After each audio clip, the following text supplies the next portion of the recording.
Hi, my name is Charles, and welcome back to my shop. It's a beautiful day here in southwestern Idaho today. It's sunny and blue skies, and I got both doors open. We got a nice breeze coming through every once in a while. Just a perfect day. I've been cleaning the shop. Had some music going earlier, and just trying to clean things up a little bit. I know it's hard to believe, with the stuff you can always see in the background of my videos. But efforts are made once in a while to bring order to the chaos here in my shop. So I got some of that done, be done this morning. And now I'm going to get started on one of my next projects. What we're going to work on is a circle cutting guide for a plasma cutter. Now I've already built this, some of it, and used this in the past. And what I had then was a need to cut some circles out of these old discs, which are part of what some people call disc harrow.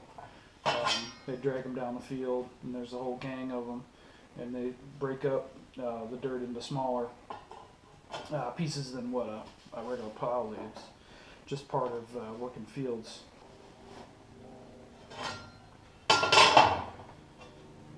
So you may be asking yourself, well, why did you need to cut some circles out of these old discs? Well, I had this stuff, I bought this old disc plow at an auction for about $25, and I wanted the discs actually to make, or some of them to make implement for use in my garden, a row hipper implement. And then I had all these parts laying left over in my scrap pile, so one day I was kind of looking at them and deciding what I thought I could make out of it, and came up with this. Now you may be asking yourself, well, what is that? Well, this is a rustic or industrial, maybe if you want to call it, candle holder for my wife, and I made a couple pairs of these, and I actually sold one pair on the local Craigslist for more than I paid for the disc, so I got all that material for free, basically. I'm not counting my time invested. But so I cut the center out of that disc. These are the spacers, and these are, they're cast. I believe they're cast steel that space the discs apart in the gang. And then I used some J-bolts that I'd gotten in a box of crap at an auction, where it's kind of a roundup, and all it was actually a burlap bag of J-bolts from concrete, where they're like J-shaped and they're threaded up on the top. And then I welded another piece on them and made them a T, and then turned down the top end to make a pricket. And the spacer here, which there's some vertical pieces in here, because the drive shaft is actually square, so it makes these lock onto the square drive shaft, which worked out fine. This material here was actually some 1/4 inch plate, where I had used a hole saw to cut some round holes in some plate. So I just drilled the centers out bigger, put them on a mandrel in the lathe, turned the outside diameter down so they fit down in here. The only thing I really had to buy was these nuts, and they just thread down in there and pull the whole assembly together, clamp it together, and then the tip is the pricket for the candle to sit on. So that's why I originally made my circle cutter, and that's why this piece is so close to the bottom of this, is because of the drop. I needed the tip to be a lot lower than the material where it was pivoting. So today we're going to make one with a shorter pivot. So this piece is longer to get us our 1/16 of an inch of clearance on the torch tip, where the torch sits in there. So first thing I'm going to do is, and my circles need a center hole. They're going to get a center hole. So the first thing I'm going to do is drill some evenly spaced holes in here.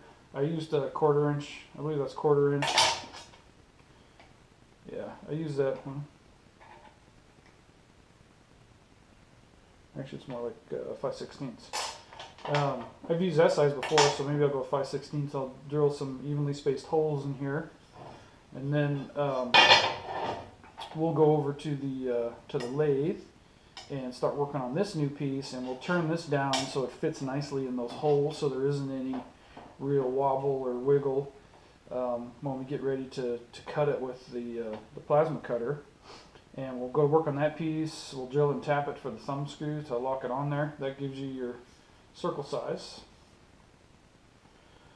And then we'll go set up outside with the plasma and we'll cut the circles out of here. So let's talk a little bit about the design here. This is basically just a cup that the torch tip sits in. So I made this, the diameter, or inside diameter of this, just enough that it fits my particular torch and allows it to rotate easily, because as you go around the circle you want that to rotate, and there's not a lot of wiggle room. You still have to, be conscious that you're keeping it fairly straight when you do it. So I did that, and then based on how far my tip sticks out, you need about another 1/16 of an inch. So this sticks out right at 7/16. So a 1/2 inch from the inside bottom of this, where it mates to this surface here,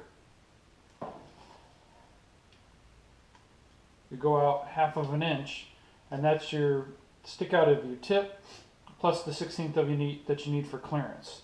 So that gives you your height clearance. And then as far as the pivot goes, this gives me from the bottom of this, that gives me 5/16 plus the 1/16 of clearance that we need. So that's 3/8. And then I came up 3/8 of an inch from the bottom of that to the center of my 1/4 inch rod here. So together the two of those gives us 3/4 of an inch.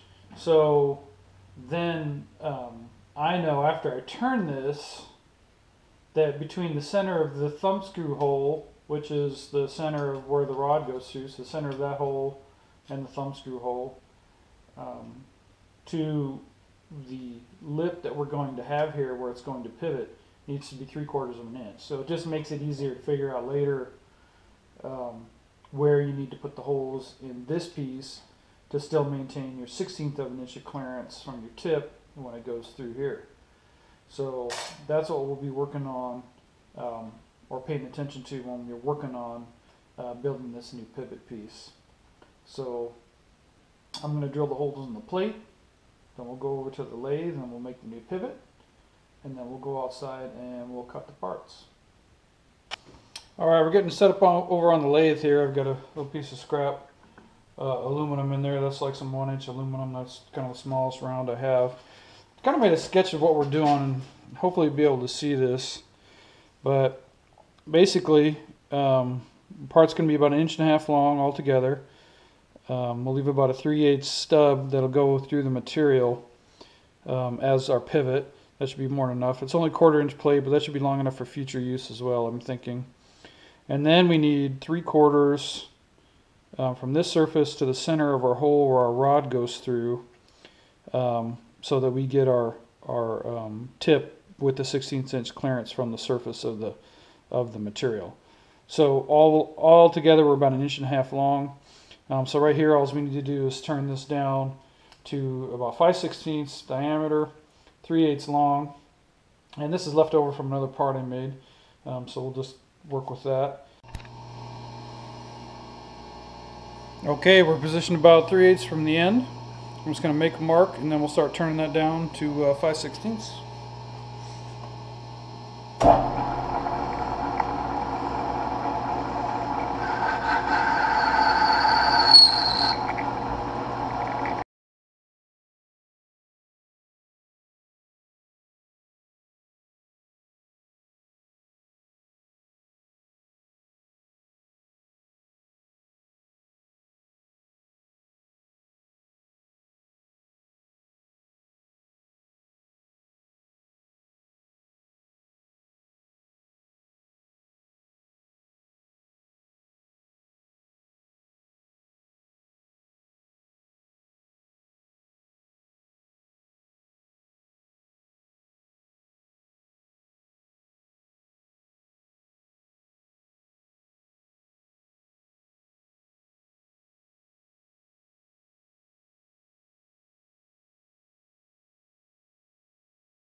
Lock my carriage.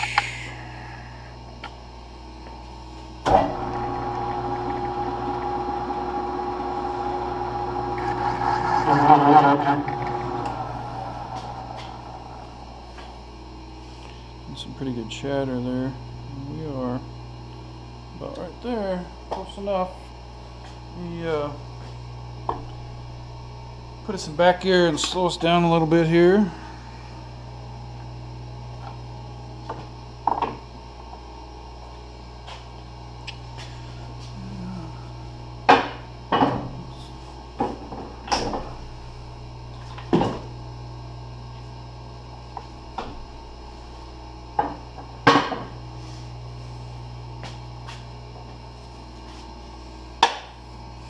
Use a little WD-40 there.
Okay, so now we'll go over to the mill and we'll drill our 1/4 inch hole for our rod, and then we'll go 180, probably do a little mill, a little flat spot, and then we'll drill and tap the hole for our set screw. Okay, we're over at the mill and we're ready to drill our 1/4 inch hole for our rod that slides through. I've already found the center, and I had measured up our 3/4 of an inch and made a scribe mark over on the bench, and it looks like we're all lined up ready to go. So I'm going to spot that, and then we'll drill a 1/4 inch hole and have this collet block flush across the jaws. So then I'll be able to take it, just rotate it 90 degrees, probably mill it flat, and then we can drill and tap our hole for the thumb screw that locks it on the rod. So let's get started.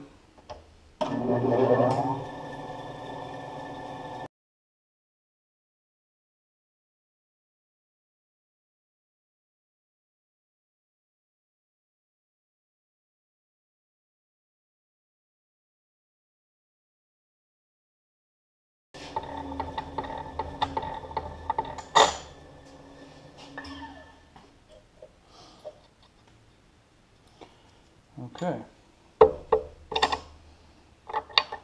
I got it out. I'm just going to double check that my rod fits through there okay to clean it up a little bit.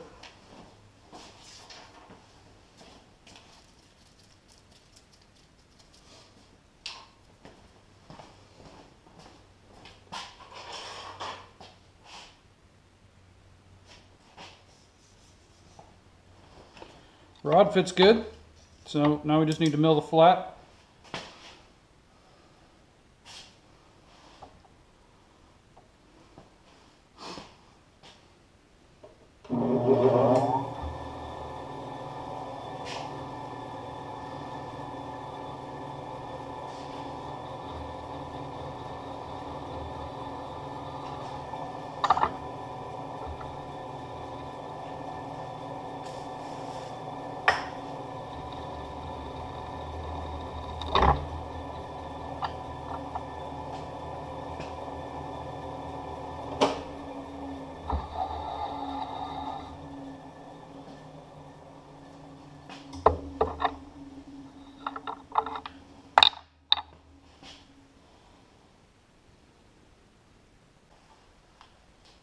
Alright, well, you saw it. As Mr. Tom Lipton over at Ox Tools would say, Mr. Bozo paid us a visit there. I don't know what I was thinking, trying to take that big of a bite all at once, but I got the part reset, went ahead and milled it some more down to what I wanted, and actually that'll remove most of what Tom calls, like the chowder there where we chowdered it up.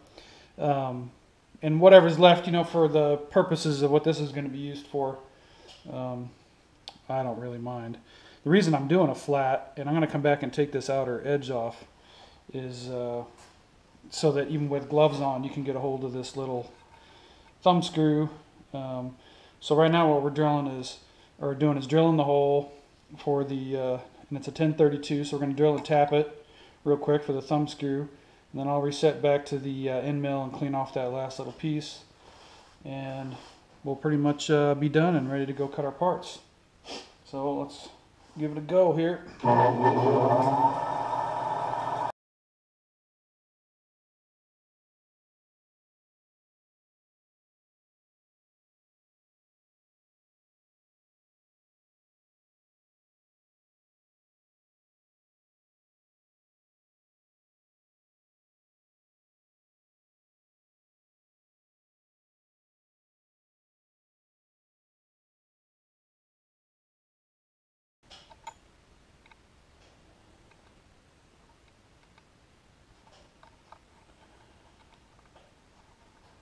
And there we go.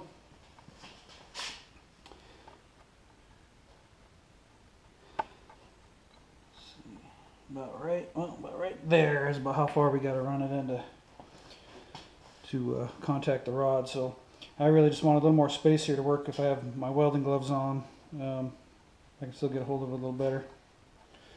So I will mill the rest of that off, and then we'll take this out and we'll head back over to the bench.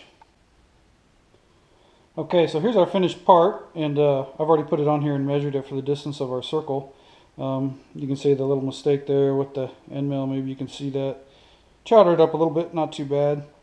Again, this is really designed to be a hasty guide, made out of essentially, some scrap out of the scrap bucket that you can adapt. You don't feel bad about adapting it or modifying it to suit your next job. So in this case, the rounds I need are about 5 inches, so I'm going to cut them about, about 5 3/8, which they're going to be turned on the lathe at some point. So that gives me enough room for a little bit of the plasma kerf, plus any, if I'm off a little bit when we're cutting the circles, and still be able to turn them down and get them to 5 inches. So this turned out a little more sloppy than I thought. And again, this is aluminum, so it'll wear fast as you use it.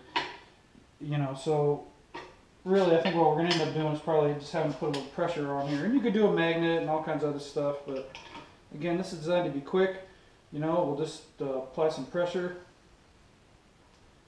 and we'll be able to cut our circles just like that. Now I cut this narrow, waste not wanting on as far as material goes, right? So we'll have to see how close we come to the edges, but we should be fine from the measurements I took. So there we go. And then any other circles, in the future, drill 5/16 hole, adjust it to whatever diameter I need, and that's it. So today is actually the next day after I started this video, and it's turned kind of cold and blustery outside. So I don't think I'm going to cut them today unless it calms down some this afternoon. I prefer to not cut in my shop unless I absolutely have to, because of the fumes and also just the mess. It's hard enough to keep it clean enough in here without purposely making a mess. And I have a bench out there, a welding bench where I can climb things to for cutting and welding. So we'll wait for the weather, and then we'll go out and we'll cut our circles, cut our rounds here out of this piece of plate.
just a little more slag, and then I'd like to grab a hammer. I was a little concerned about dropping that.